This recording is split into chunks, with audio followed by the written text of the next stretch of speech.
Hello my YouTube family, welcome back to our channel Sandeep Brand Space. ఈ రోజు topic వచ్చేసి మీరు thumbnail లో చూసినట్టు పార్ట్ టైం జాబ్స్ ఎలా ఉన్నాయి అండ్ పార్ట్ టైం జాబ్స్ లో ఇప్పుడు చీటింగ్స్ ఎలా చేస్తారు, ఫ్రాడ్స్ ఎలా చేస్తారు ఎంప్లాయర్ గా, అంటే వాళ్ళు ఇచ్చే పార్ట్ టైం ఇచ్చే వాళ్ళు హోటల్స్ కానీ రెస్టారెంట్స్ కానీ. సో మెయిన్ గా పార్ట్ టైం జాబ్ ఆపర్చునిటీస్ ఎట్లా ఉన్నాయి ఇప్పుడు 2024 ఎండ్ లో.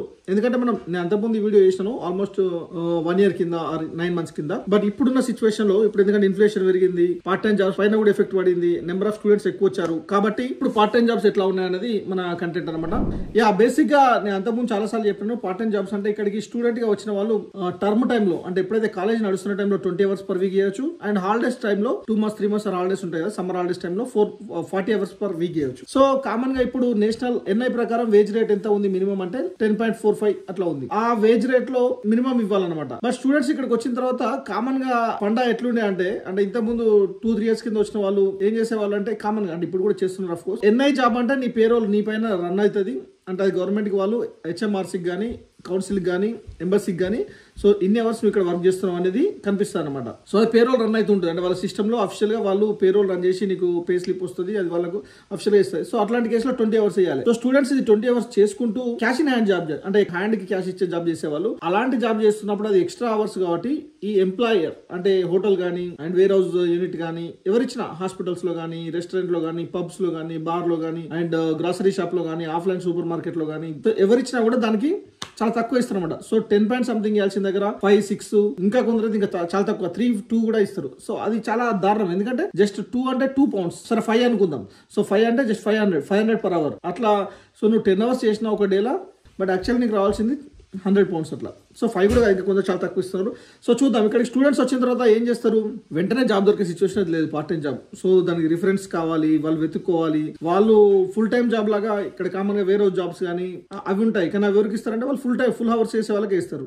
Morning 5 to 2, 2 to 10, night 10 to 6 అట్లా ఫుల్ అవర్స్ 8 hours 10 hours చేసే వాళ్ళకే ఇస్తారు అనమాట. సో ఇట్లా వీళ్ళకి పార్ట్ టైం జాబ్ ఎవరు ఇస్తారు అంటే వీళ్ళకు ఎన్ఐ జాబ్ అంటే అంత వేజ్ పే చేస్తున్నప్పుడు ఒరిజినల్ గా రెగ్యులర్ గా చేసే వాళ్ళే వస్తారు కాబట్టి సో వీళ్ళకి పార్ట్ టైం ఇచ్చే వాళ్ళు రెస్టారెంట్స్ లో కానీ ఆఫ్లైన్ షాప్ లో కానీ ఇస్తారు. సో అట్లా ఇస్తున్నప్పుడు వాళ్ళకి ఎన్ఐపీ అంటే రెగ్యులర్ గా ఓవరాల్ గా సో వాళ్ళు 3 days చేస్తారా 4 days చేస్తారా 20 hours per day మాత్రం ఇవ్వాలి. కానీ క్యాష్ ఇన్ హ్యాండ్ ఇస్తున్న కొన్ని ఏషియన్ షాప్స్ సో మన హైదరాబాద్ రెస్టారెంట్స్ కానీ కోల్కతా రెస్టారెంట్స్ కానీ సో ముంబై రెస్టారెంట్స్ కానీ ఇట్లాంటి ఫ్లేవర్స్ తో ఉండే రెస్టారెంట్స్ ఏం చేస్తున్నారంటే ఫస్ట్ ట్రయల్ వీక్ అని 1 week 2 weeks 3 weeks అట్లా ట్రయల్ వీక్ అని చెప్పించుకొని సో అన్ని పనులు వాళ్తారు, washing, cleaning, toilet cleaning, kitchen cleaning, hotel cleaning, restaurant cleaning అన్ని చేపించి సో ట్రయల్ వీక్ అని 1 week తర్వాత వాళ్ళకి మనీ ఇవ్వకుండా ట్రయల్ వీక్ తర్వాత నీ పర్ఫార్మెన్స్ బాగాలేదని చెప్పడము, తర్వాత 1 month చేసినా కూడా వాళ్ళకి just 2 pounds 3 pounds per hour చొప్పున ఇవ్వడము. సో వాళ్ళకు ఓవరాల్ గా వాళ్ళు చేసిన వర్క్ కు అట్లీస్ట్ 1,500 pounds per hour రావాల్సినంత వర్క్ చేయించుకొని వాళ్ళకి జస్ట్ 300-200 ఇవ్వడము. చాలా తక్కువ కదా అసలు.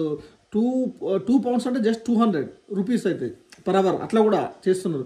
కాబట్టి అదే దాని బదులు వీళ్ళు ఇంగ్లీష్ రెస్టారెంట్ లో కానీ ఇంగ్లీష్ షాప్ లో కానీ పనిచేస్తే అక్కడ అట్లా ఉండదు అనమాట. సో క్యాష్ ఇన్ హ్యాండ్ ఇచ్చినా కూడా సో మినిమం 6-7 pounds అట్లా ఇస్తారు.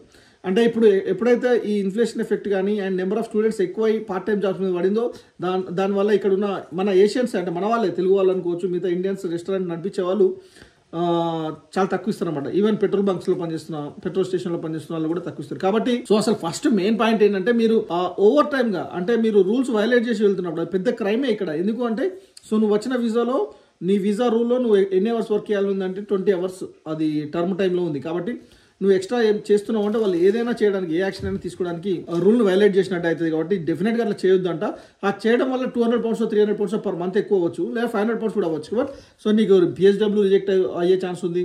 అది వాళ్ళకి తెలిస్తే ఈవెన్ ఇక్కడే వెంటనే డిపోర్ట్ చేసే ఛాన్స్ ఉంటుంది. కాబట్టి అట్లాంటి వాటికి వెళ్ళొద్దు. ఇప్పుడు నెక్స్ట్ ఆపర్చునిటీస్కి వస్తే సో కామన్ గా ఎట్లా వెతుక్కోవాలి అంటే సో మామూలుగా పార్ట్ టైం జాబ్ అయినా సరే cvjobs.com, LinkedIn ఇట్లాంటి వాటిలో వెతుక్కుంటూనే సో మన టౌన్ సెంటర్లో రిఫరెన్సెస్ కోసం చూస్తూ ఉండాలి. మన వాళ్ళు స్టూడెంట్స్ మీ సీనియర్ కానీ ఎక్కడైనా వర్క్ చేస్తూ ఉంటారు. ఎట్లాంటి డిపార్ట్మెంట్స్ ఉంటాయి, first hotels, restaurants, even Asian అయినా ఇంగ్లీష్ అయినా so and coffee shops, McD లాంటి కాఫీ షాప్స్ అండ్ మిగతా ఇక్కడ Indian, English, Japanese, Europe related అవన్నీ కాఫీ షాప్స్ లాంటి కానీ బ్రేక్ఫాస్ట్ అట్లా ఉంటాయి. వాటి రెస్టారెంట్స్కి వెళ్ళి అడగాలి. అండ్ రెజ్యూమేస్ తీసుకుని ఒక 5-6 కాపీస్ తీసుకుని స్ప్రెడ్ చేస్తుండాలి. అట్నే సో ఒక్కొక్క సిటీలో సంబంధించిన గ్రూప్స్ ఉంటాయి కదా, ఫేస్బుక్ గ్రూప్స్ కానీ అండ్ వాట్సాప్ గ్రూప్స్ లో పోస్ట్ చేసి I'm looking for a job అని అడగాలి. మెయిన్గా ఏంటంటే రిఫరెన్స్ అనేది ఇంపార్టెంట్.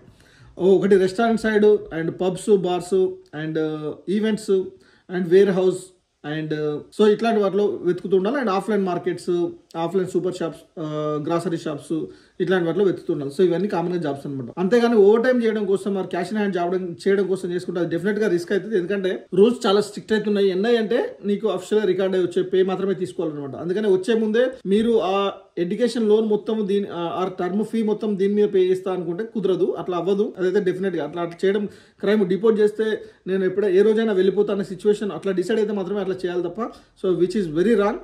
కాబట్టి ఎన్ఐ జాబ్ తోటే చేయాలి. అది 20 hours per week, 80 hours per month అనుకుంటే 80 అవర్స్ చేసినా కూడా 800 pounds వస్తుంది. అందులో మీరు ఎగ్జాక్ట్లీ ఇక్కడ సర్వైవ్ అవ్వడానికి అది ఇక్కడ ఎక్స్పెన్సెస్ పెట్టడానికి పనిచేస్తాయి. 800 అంటే 80K రూపీస్ అనుకోవచ్చు అప్రాక్సిమేట్గా. సో ఇక్కడ మనకు 50,000లో ఉండొచ్చు ఒక స్టూడెంట్ అయితే. సో 60,000 అట్లా ఉండొచ్చు, 600 pounds అట్లా ఖర్చు పెట్టుకోవచ్చు డెఫినెట్గా ఆయన ఎక్స్పెన్సెస్కి, ఆయన గ్రాసరీస్కి, ఫుడ్కి, దానికంతా. సో ఇది ఉండాల్సింది. అంతకుమించి ఓవర్ టైం చేస్తే, క్యాష్ ఇన్ హ్యాండ్ జాబ్ చేస్తే డెఫినెట్గా ఈ ఎడ్యుకేషన్ పైన కానీ అండ్ ఈవెన్ ఇక్కడికి రావాల్సిన మీ రికార్డ్స్ నెక్స్ట్ ఫ్యూచర్ ఎప్పుడు రావాలన్నా రాకుండా డిపోర్ట్ చేసే ఛాన్స్ ఉంది కాబట్టి చేయొద్దు. సో డెఫినెట్ గా ఆపర్చునిటీస్ ఎట్లా ఉన్నాయి అంటే ఇప్పుడు కొంచెం అంటే 2021లో 2లో ఉన్నట్టు ఇప్పుడు లేవు. అప్పుడు వచ్చిన స్టూడెంట్స్, అప్పుడు కంప్లీట్ చేసిన స్టూడెంట్స్ చెప్పొచ్చు ఈజీగా రాగానే వితిన్ 2 weeks లో, వితిన్ 1 month లో వచ్చింది. బట్ ఇఫ్ టైం పడుతుంది. ఎందుకంటే ఒక జాబ్కి అప్లై చేసినప్పుడు ఒక జాబ్కి 50 మంది 60 మంది స్టూడెంట్స్ కూడా అప్లై చేస్తున్నారు ఈ పార్ట్ టైం అయినా సరే. కాబట్టి అంత ఈజీగా దొరుకుతుందని చెప్పలేదు. 1 month అవ్వచ్చు, 2 months అవ్వచ్చు. ఇంకా కొందరు అయితే పాపం ఏదైనా జాబ్ చేద్దాం 4-5 months నుంచి వెయిట్ చేస్తూ ఉన్నారు. కాబట్టి ఎక్కడ ఆపర్చునిటీ ఉంటే అక్కడ గ్రాప్ చేసుకోవడానికి అన్ని టౌన్ సెంటర్లో కానీ హై స్ట్రీట్లో తిరుగుతూ ఉండడం అండ్ ఎన్హెచ్ఎస్ లాంటి దాంట్లోకి వెళ్ళి అడగడము, డిజిటల్ మార్కెట్లో చూడడము. సో ప్రతి చోట లింక్డ్ఇన్, topcvjobs.com అండ్ ఫేస్బుక్ గ్రూప్స్లో మా హాలిఫాక్స్లో ఉంది. హాలిఫాక్స్ చిట్చాట్ అని ఒక గ్రూపు, 50 Shades of హాలిఫాక్స్ అని ఒక group and Halifax jobs UK అని ఒక గ్రూపు, ఇట్లాంటివి ఉంటాయి అనమాట. అందులో వస్తాయి. అందులో వచ్చి అప్లై చేసుకున్న వాళ్ళకు వాళ్ళు ఇంటర్వ్యూస్ జరిగిన వాళ్ళని నేను చూసినాను, కొందరు సెలెక్ట్ అయ్యారు అట్లా. సో డెఫినెట్గా లేవా అంటే కొంచెం స్ట్రగుల్ నడుస్తూ ఉంది. కొంచెం హార్డ్ వర్క్ చేస్తా అనుకున్న వాళ్ళకి తొందరగా రావచ్చు, కొంచెం ఫ్లెక్సిబుల్గా ఉన్న వాళ్ళకి తొందరగా రావచ్చు. మళ్ళీ దానిలో వచ్చినా కూడా డ్రైవింగ్ కొన్ని అంటే ఇప్పుడు వేరే హౌస్ అనుకో, సిటీ సెంటర్లో ఉండదు, దూరం ఉంటుంది. మీరున్న అకామిడేషన్ ఎట్లా దూరం అవుట్కట్స్లో ఉంటుంది. అక్కడికి వెళ్ళాలంటే క్యాబ్లో వెళ్ళాలంటే డైలీ 20 to 30 pounds అవ్వచ్చు. అవన్నీ చూసుకోవాలి. బాగా గలైనా కార్ డ్రైవింగ్ చేయొచ్చు అనుకుంటే అట్లా షేరింగ్లో 4 కలిసి వెళ్ళాలి, అట్లా చూసుకుంటే బెటర్. సో ఈ పార్ట్ టైం జాబ్స్ అంటే మేబీ ఇయర్ అయిన తర్వాత కొంచెం పెరగొచ్చు, ఇన్ఫ్లేషన్ కొంచెం తగ్గితే. ఎందుకంటే బిజినెస్ అంతా కూడా ఐటీ నుంచి మొదలుకుంటే చిన్న సెంటర్ల గ్రాసరీ షాప్స్ వరకు కూడా అండ్ చిన్న రెస్టారెంట్స్ వరకు కూడా, ఏషియన్ షాప్స్ వరకు కూడా ఇన్ఫ్లేషన్ ఎఫెక్ట్ ఉంది. కాబట్టి పార్ట్ టైం జాబ్స్ కొంచెం తక్కువ ఉన్నాయి. బట్ ఇయర్ అయిన తర్వాత ఐటీ జాబ్స్ కూడా పెరుగుతున్నాయి, కాల్స్ పెరుగుతున్నాయి. అంటే అర్థమవుతుంది అనమాట, ఆ వైబ్ అర్థమవుతుంది. అండ్ ఈ మిగతా పార్ట్ టైం జాబ్స్ కూడా పెరుగుతాయి. ఎందుకంటే స్టూడెంట్స్ పర్సెంటేజ్ కొంచెం తగ్గింది.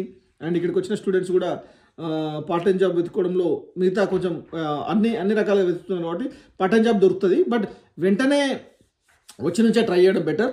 And at the same time మీరు ఓన్లీ వితిన్ లీగల్గా రూల్ చేయడం, లీగల్గా వితిన్ రూల్స్లో, వీసా రూల్స్ వైలేట్ చేయకుండా ఉండడం బెటర్ అని నేను చెప్తాను. అండ్ ఏషియన్ షాప్స్లో పనిచేసేటప్పుడు మీరు వాళ్ళ ట్రయల్ వీక్ అని చెప్పినప్పుడు కొంచెం అంటే వాళ్ళు ఏం చేస్తారు, మీరు చేస్తున్నదే వైలేషన్ కాబట్టి నేను పోలీస్ కంప్లైంట్ చేస్తాను అట్లా కూడా బెదిరిస్తారు, అట్లా కూడా చేస్తారు. కాబట్టి చూసుకొని ఎవరైతే కరెక్ట్ ఉంటారో వాళ్ళ దగ్గర చేయడం. అదే English or Europe or Japanese వాళ్ళ దగ్గర ఇస్తే ఇట్లా ఉండదు. ముందే అగ్రిమెంట్ అవుతుందో వాళ్ళు ప్రామిస్ బ్రేక్ చేయరు అనమాట. అట్లా అందరూ అని చెప్పలేను, బట్ ఒక 60 to 70% వాళ్ళను యూజ్ చేసుకొని వదిలేయడమే వాళ్ళు ఉంటారు. కాబట్టి మనం ఓవర్ టైం జాబ్ చేసేటప్పుడు, క్యాష్ ఇన్ హ్యాండ్ జాబ్ చేసేటప్పుడు జాగ్రత్తగా ఉండడం బెటర్. అండ్ ఆల్సో వితిన్ రూల్స్లో ఆ క్యాష్ ఇన్ హ్యాండ్ జాబ్ చేయొద్దనే నేను పదే అన్ని వీడియోస్లో చెప్తున్నా. అండ్ ఇది పార్ట్ టైం జాబ్స్ కొంచెం కొంచెం స్ట్రగుల్ ఉందన్నమాట వాస్తవం. బట్ వచ్చే ముందే మీరు చూసుకోవాలి ఎట్లా వెతుకోవాలి, ఎట్లా మాట్లాడాలని. వచ్చినాక వెంటనే ట్రై చేస్తే అది 1 monthలో వస్తే బెటర్. కొందరికి 1-2 months ఖాళీగా ఉన్న వాళ్ళు, 6 months ఖాళీగా ఉన్న స్టూడెంట్స్ కూడా నేను చూస్తా ఉన్నా. సో ఈ ప్రొసీజర్ అంతా మీకు ఇన్ఫర్మేషన్ ఎందుకు ఇస్తున్నా అంటే ఇదంతా అర్థమైతే మీరు మెంటల్గా ఫిక్స్ అయ్యి వస్తే సో మీకు అర్థమైతే ప్రాక్టికల్ మీరు తిరుగుతున్నప్పుడు చేస్తున్నప్పుడు. సో మీరు వెంటనే వచ్చిన 1-2 weeksలోనే ఫస్ట్ వీక్ నుంచే ట్రై చేయడం బెటర్. అట్లా రెజ్యూమేస్ అన్ని ప్రింట్అవుట్ తీసుకొని రావడం ప్రిఫరబుల్ అని నేను చెప్తున్నాను. Thank you guys for watching. Yours అండి, బాయ్. నువ్వు కన్న కలలే నిజమవుతాయి చూడు.